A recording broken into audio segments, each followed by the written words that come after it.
Well, there's no cutoff. There's but they're sort of they start to think about cutting it off at around, and it depends on the class too. Yeah. But for the engineering classes, I think it seems to be somewhere around the 12 to 15 range that it starts to be sort of iffy. And so if it's a class like in thermo, we're running it as a tutorial, it's called. Okay, that's what you said, but for Physics 3 next semester, there are only 3 people registered, but it's not offered anywhere else other than Moorhead. Mm-hmm. But I can't drive to Moorhead. Yeah. It's like an hour and a half. What's that, Physics 2? Physics 3. I didn't know that was a thing. Oh, like modern physics? Yeah. Oh, okay. Only offered to you. Oh, yeah, that's always been low enrollment. Yeah. Moorhead and like Mankato, but all of those are really far, and they're all Yeah. in person. Yeah. So I'm worried that they're gonna cut it. Yeah, well, Yeah. I think, I'll bet it'll end up being offered as a tutorial. The thing about physics, like modern physics, is those people are also probably taking Calc 4 or, so like it usually comes as a package deal. Like if you cancel that class, you also lose those 5 people or whatever from calculus. You also lose from, so I don't know. I'll bet it'll be run as a tutorial. Okay, that's on. Yeah. And the rules for that don't make any sense, but that's a topic for another day. Okay, everybody shut up now. I've been trying to concentrate. Okay, this is the last. Well, first, anybody have any homework questions you want? Yeah. Number 6 on internal loads. Yeah. I don't see any like dimensions or angles, and I feel like those are necessary. Okay. I saw your entry, you was like pulling out lengths. Oh. Oh, yeah. Okay, so what probably happened is I didn't put that stuff in. Then when I did the solution, I was like, I need to put this stuff in. And I, at that time, chose what the angles would be and stuff, and then forgot to change the problem.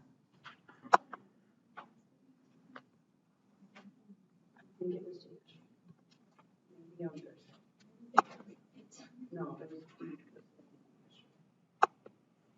was.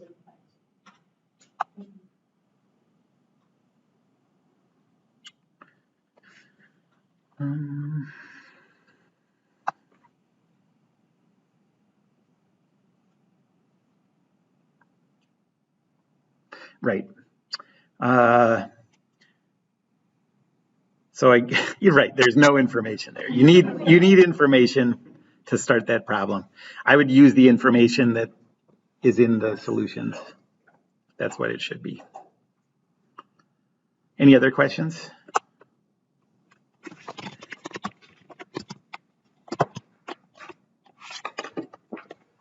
Okay, so the last topic is friction.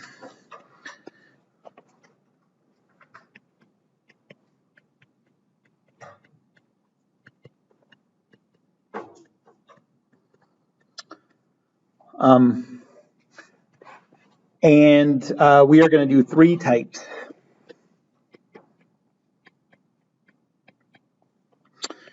Square threaded screws,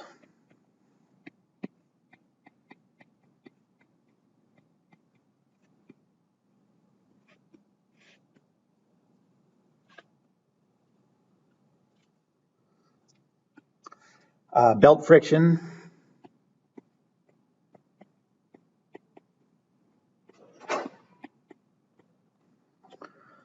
and bearings.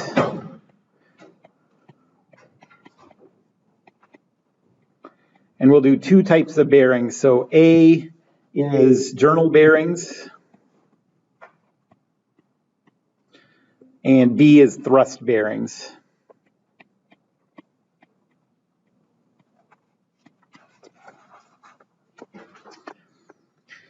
And I'm not going to go through the derivation of belt friction because the math gets kind of tedious and you could work through it, but in my opinion, it won't really stay with you anyways, is my guess. That's how I feel about it. But square threaded screws and bearings, I'm going to want you to understand how it's derived because you won't remember the formulas, but understanding how it comes about, you'll remember that stuff, and it's not that horribly complicated. And one thing to keep in mind, so notice these relate to dry friction only.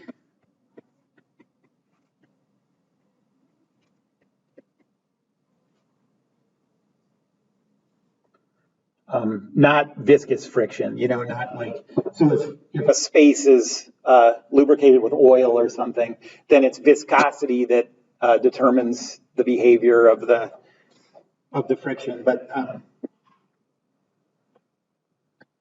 we're not going to be talking about lubricated friction, so not viscous.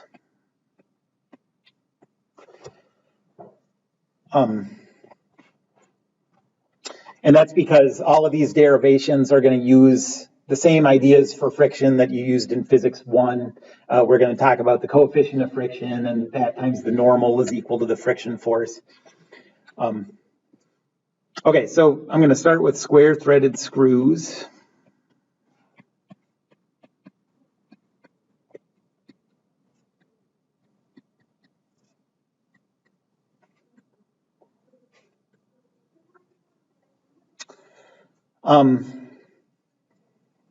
And this looks like this.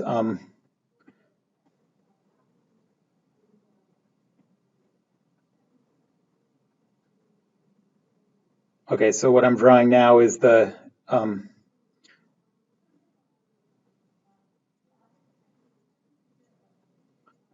this is like a cross section of the path that the screw travels in.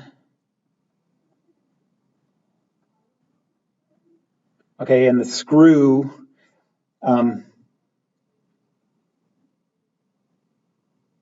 is like this.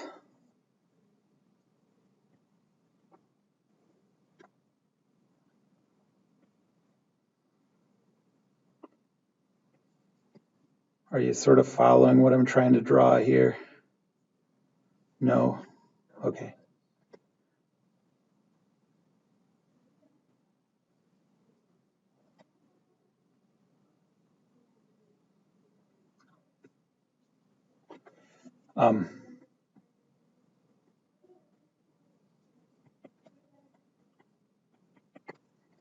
Okay, so this inner part is the screw.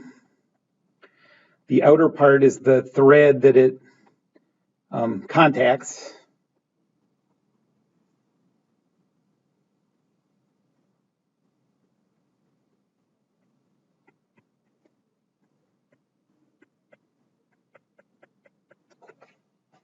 Okay.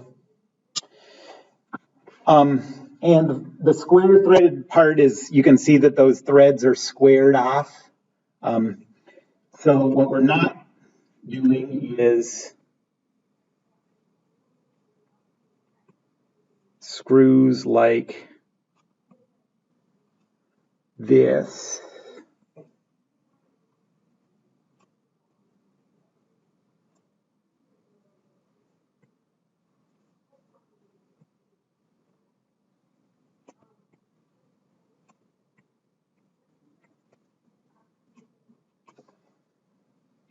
Okay. So that's what a thread looks like that's not squared. So what are the benefits of a square threaded screw?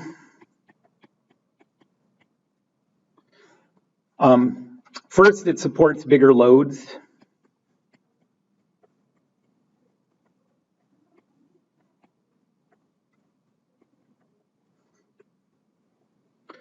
You can imagine, since the threads on the right there come to a point at the corners, they're a lot easier to ruin. The square threaded ones, because they have a constant thickness, are a lot more durable. And then the second benefit is because they're squared off and those angles are perpendicular and the normal forces are perpendicular, the threads don't tend to, I'll say, explode the contacting threads.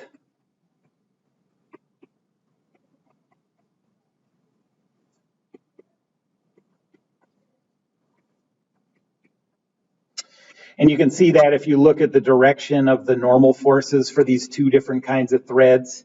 For the square threaded screws, those normal forces are perpendicular to the thickness of that thread. For the one over here, a normal force you can see would have to be at an angle. You see that? Because the surfaces are at an angle. And so those angled normal forces are applying outward forces to the contacting threads, which are trying to sort of rip the contacting threads apart. Can you sort of picture what I'm talking about? The benefits of, very few things that you see in daily life have square threads. So why? This is way cheaper. Making these is way cheaper, and also faster to make. So unless you, let's say to manufacture.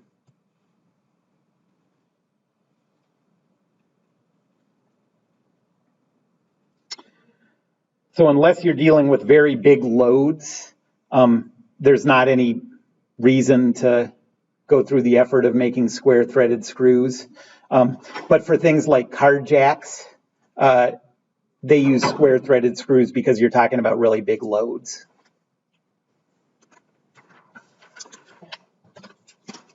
The calculations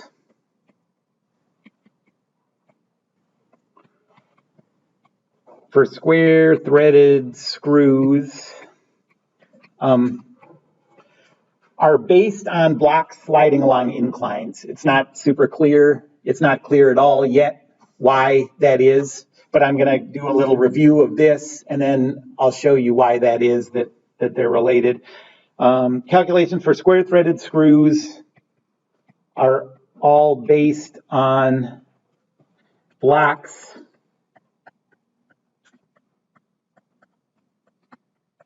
sliding along inclines. And so I'm going to start with an example that's exactly like, it's actually a simple version of the kind of example that you did in Physics 1.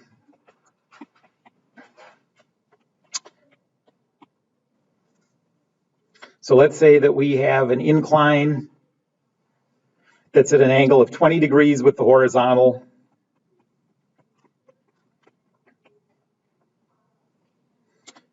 And we have a block with a mass of 100 kilograms.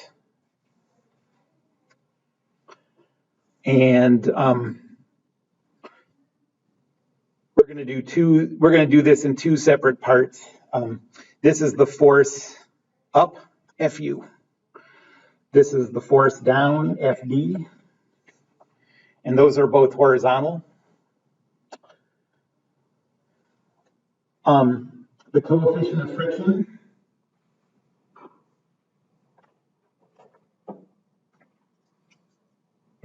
I'm going to set equal to 0.5. Okay, so we've dealt with friction contacts in this class a bunch of times, but we haven't used a coefficient of friction in this class because it's always static friction, and we're always assuming that it's not at its limit anyways, so the coefficient of friction wouldn't help us. So now we're going to use this coefficient, and you can use it for kinetic or sliding friction. If it's kinetic, then we're just looking for the force that's required to keep this block sliding up or sliding down the incline. And if it's static friction, we're looking for the force that you would have to apply to get this thing moving. So you're looking for that limit of the friction force. Okay. So I'm not going to specify whether this is kinetic or static. It works for us in either case. You just use either the kinetic or the static coefficient. Remember, it's higher for static friction than for kinetic friction.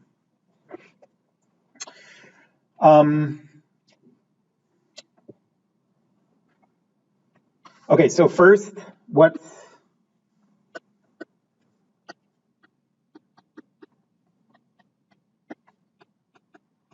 the force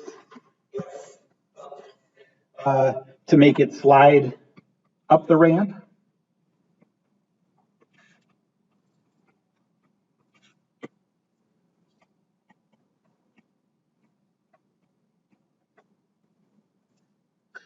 And then for part B, what's the force F down to make it slide down the ramp?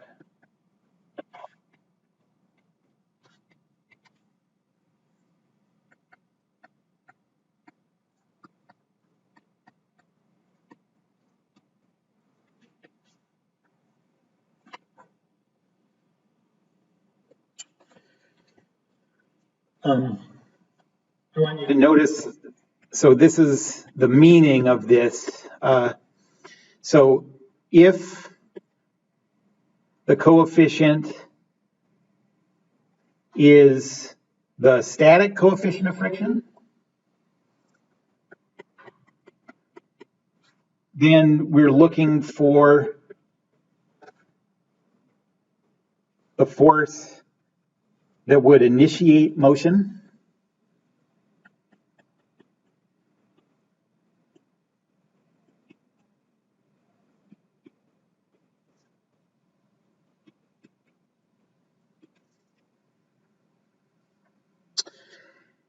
And if that coefficient is the coefficient of kinetic friction,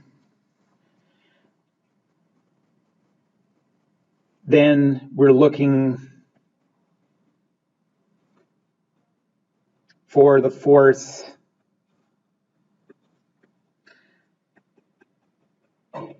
that continues motion with a constant velocity.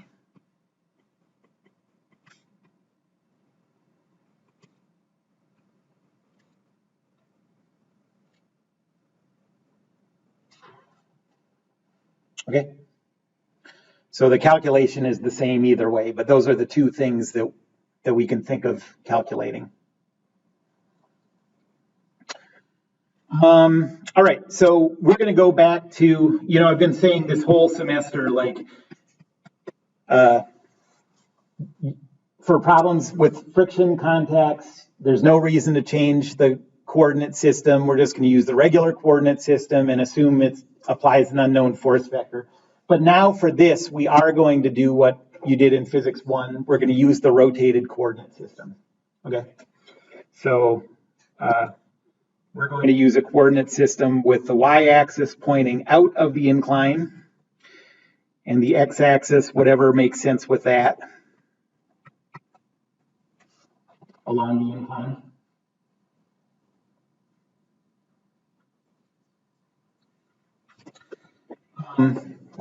And when you did this in Physics 1, you used, cosine and sine, whatever, to come up with the components of the weight force in this new coordinate system, right? And notice that actually, so if you use a normal standard coordinate system like this, no, forget that. If you use a rotated coordinate system like this, okay, it's easy to represent any horizontal forces as long as they're parallel to the incline, but these are not parallel to the incline. So we would have to use cosine and sine to represent the weight force, and cosine and or sine to represent those horizontal forces, if we're going to use this rotated coordinate system. Do you see that? Like the weight and neither of these are parallel to coordinate axes when we're using this coordinate system. Okay.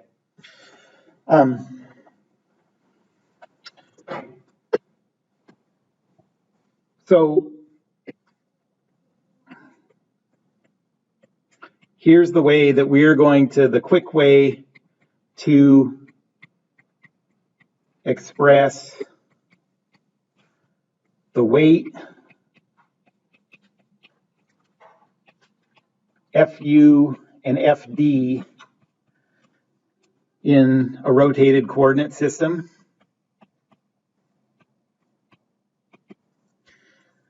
is we're just going to use the rotation matrices. You don't have to do this. You've done it without rotation matrices before, but this is just another place where you can see if you have it programmed into your calculator, it makes a lot of things that have been sort of tedious in the past quicker and easier now. So what we're going to do is, so first in a coordinate system like this,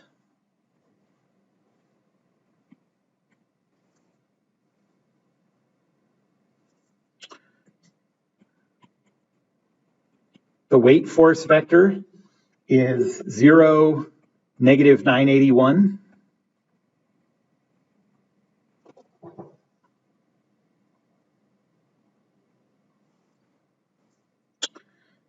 The force vector for FU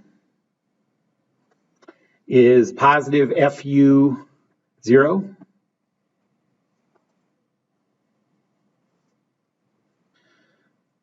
And the force vector for FD is negative FD 0. Right? Those are easy to represent in the standard coordinate system. Right? You with me on this? Do you understand what we're getting at here?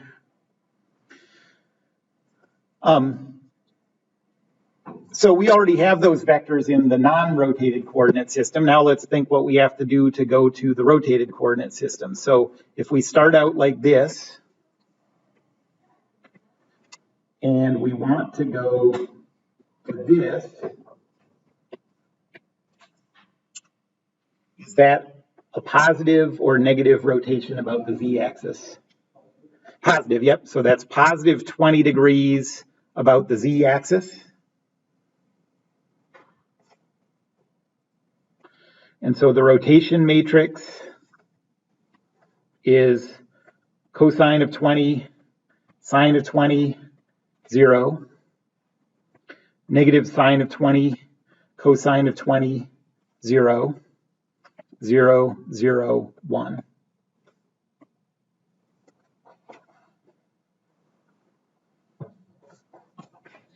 And I'm just going to write that out as in decimals. So that's 0.940, 0.3420, negative 0.342, positive 0.940, 0, 0, 0, 1.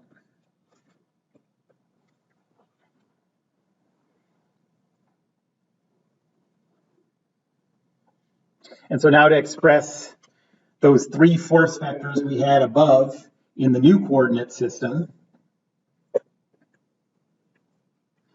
we have Q times the weight vector, which is 0, negative 981, and then remember to put in a 0 for Z because we're just, those matrices are 3 by 3 matrices.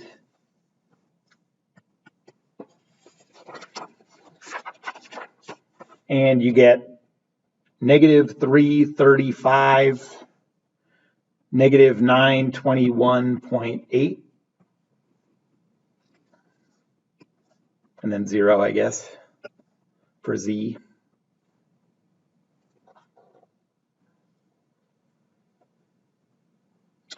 And then for the force up, Q times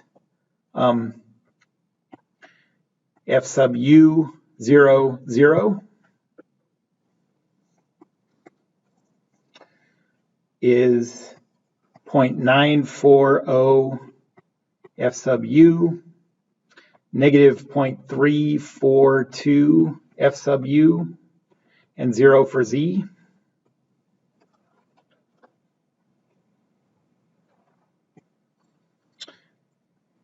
And then Q times negative F sub D, 0, 0, is negative, well, it's just negative of this. So it's negative 0.940 F sub D, positive 0.342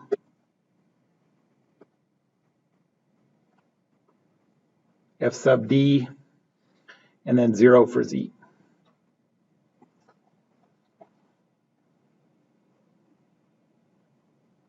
Okay, so this, as I explained doing it with the rotation matrix, it took longer than it would have for you to just, use sine and cosine. But once you're used to it, you have it programmed into your calculator, you just see that as a rotation matrix, you punch it in, it's like instant. It doesn't really take any thought, I think it's a nice thing to get used to. And you'll have to use rotation matrices more and more as you go on. So, okay, so now for part A, we're trying to figure out first, what's the force Fu that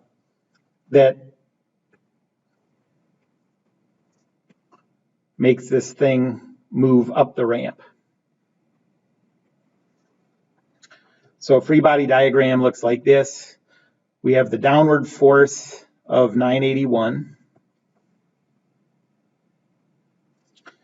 We have the horizontal force F sub U. We have the normal force N.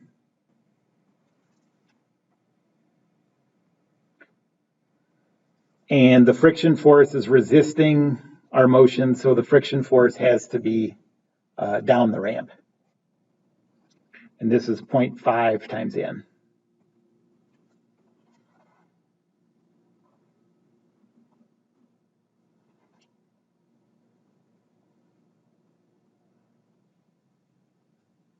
Any questions about that? Any questions about how I chose which way the friction force goes? So if this is a slide, if this is kinetic friction, then we're trying to figure out what the force F sub U is to keep this object sliding up the ramp, which means it's already sliding up, which means that the friction force would be down the ramp. And if this is static friction, that static friction force would be resisting our attempt to push the thing up the ramp, and so it would be going down the ramp. So this is always opposing the motion that's in question. Okay. Yeah, right. Like if that friction force was sliding up, it would be like friction is somehow helping us get this thing moving, and we know that can't happen. Okay, so Newton's second law. Well, that Fu force is this that we just calculated. 0.940 Fu, negative 0.342 Fu, and I'll leave off the Z components. If I put them in, it would just give us a 0 equals 0 equation. It wouldn't do anything. And then the weight force is negative 335, negative 921.8.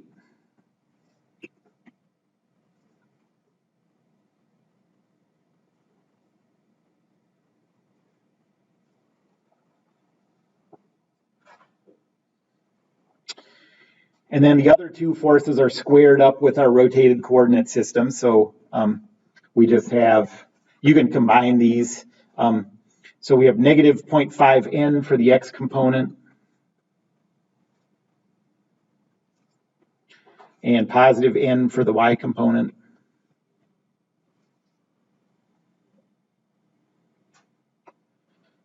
And in either the static case or the kinetic case, we're setting this equal to 0.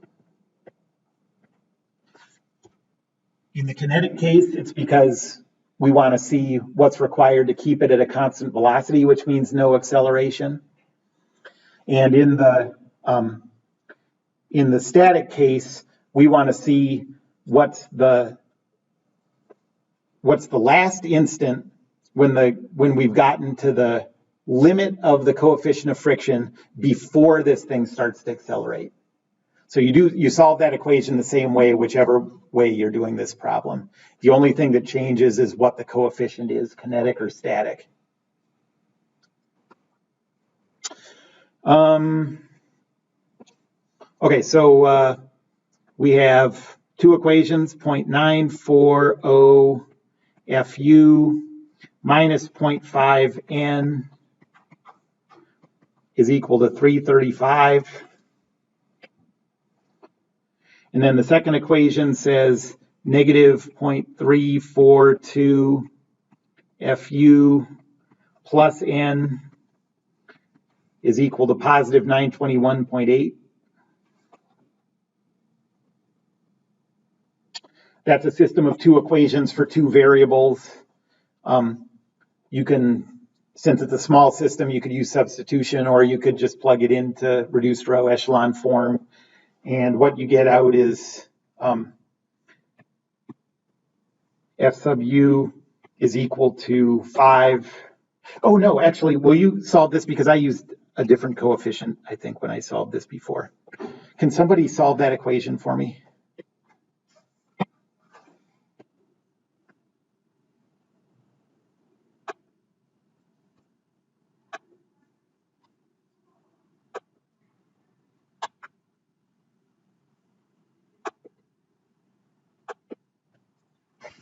Anybody have an answer for those?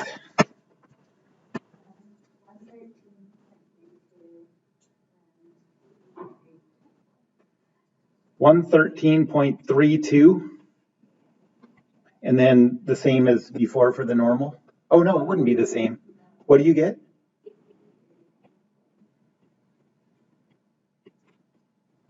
Okay. So you can see there's a huge difference in the force required to either get this thing moving or keep this thing moving up the ramp versus down the ramp. And that's because you're either fighting gravity or gravity is helping. Okay.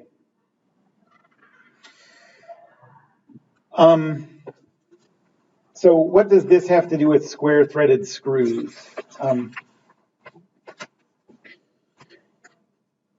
Well, if you think of, so look at this picture of this square threaded screw. And this surrounding thread goes all the way around, right?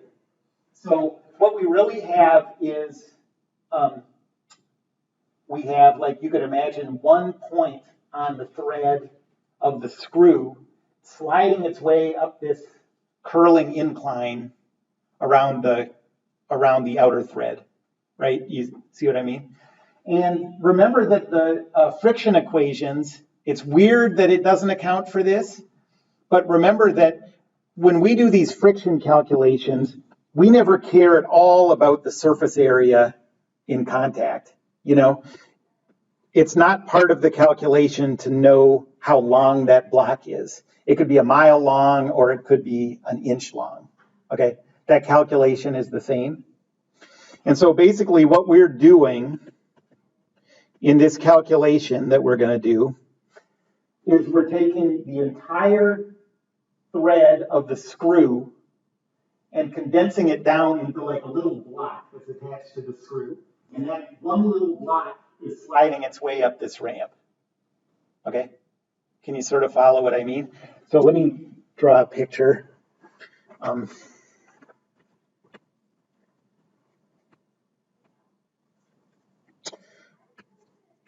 So how does this relate to a square threaded screw?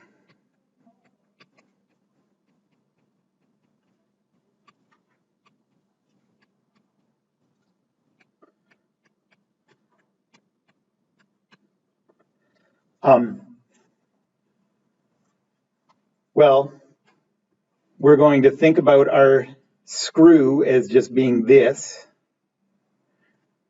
Like if you're really manufacturing a screw, there would be problems with doing it this way. But this is how we're going to think about it. You'd have to have a very strong material.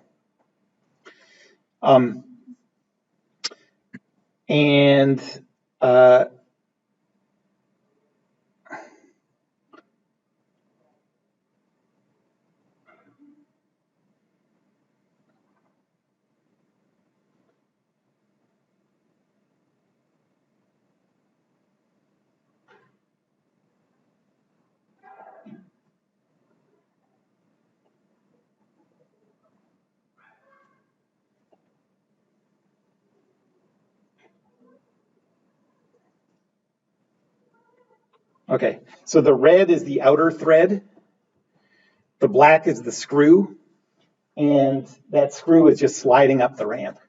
Okay, and so like if you look at that from the perspective of this person,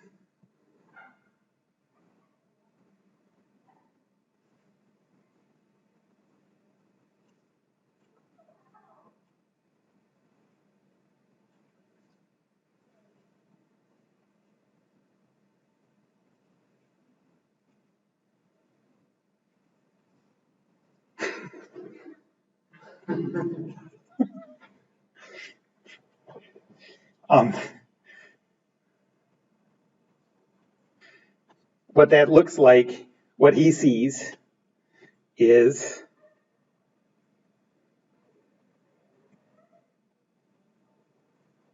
just an incline at some angle and a block sliding up it. And that block has the following things acting on it. There's a force Q, horizontal, and there's a vertical force W, which usually is going to, like if this is a car jack, this represents the weight of the car. Okay. And this incline is the outside thread.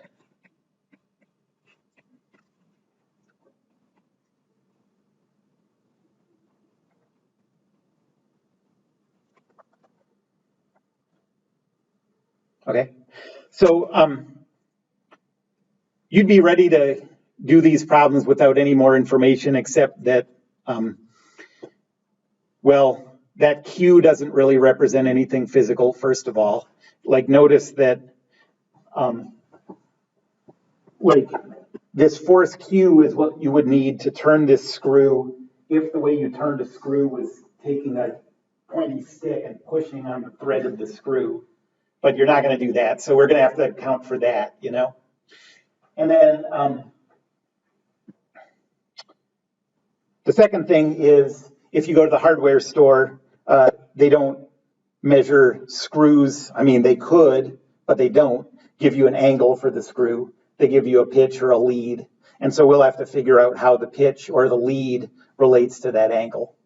But conceptually, like this, that's sort of the end of the problem. We just have to do some bookkeeping now, you know. Okay. Any questions about that? All right, that's it for today, and then we'll get to actual screw problems next time.